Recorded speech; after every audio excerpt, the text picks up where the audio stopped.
கடந்த 2016ஆம் ஆண்டு சுச்சி லீக்ஸ் என்ற பெயரில் நடிகர் நடிகைகளின் சில அந்தரங்க புகைப்படங்களை வெளியிட்டு பரபரப்பை கிளப்பிய சுசித்ரா தற்பொழுது மீண்டும் பரபரப்பை கிளப்பியிருக்கிறார். சமீபத்தில் பேட்டி ஒன்றில் கலந்து கொண்ட சுசித்ரா பல அதிர்ச்சியூட்டும் தகவல்களை பகிர்ந்துள்ளார்.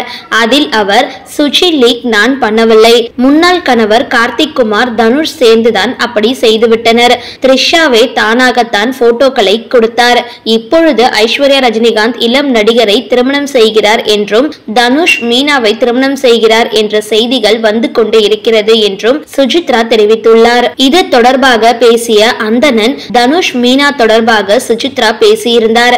அவர் என்ன மனநிலையில் சொன்னார் என்று தெரியவில்லை, அதையெல்லாம் கேட்கும் பொழுது பேரதிர்ச்சியாக இருக்கிறது. சுசித்ரா போகிற போக்கில் இப்படி பேசியிருந்தாலும் இது போக போக விஸ்வரூபம் எடுக்கும் என்று அந்தணன் கூறியுள்ளார். இந்த வீடியோ பிடிச்சிருந்தா லைக் பண்ணுங்க, ஷேர் பண்ணுங்க. மேலும் இது மாதிரி வீடியோஸ்லாம் தெரிஞ்சுக்க மறக்காம யோகி டாக்ஸ் சேனலை சப்ஸ்கிரைப் பண்ணுங்க.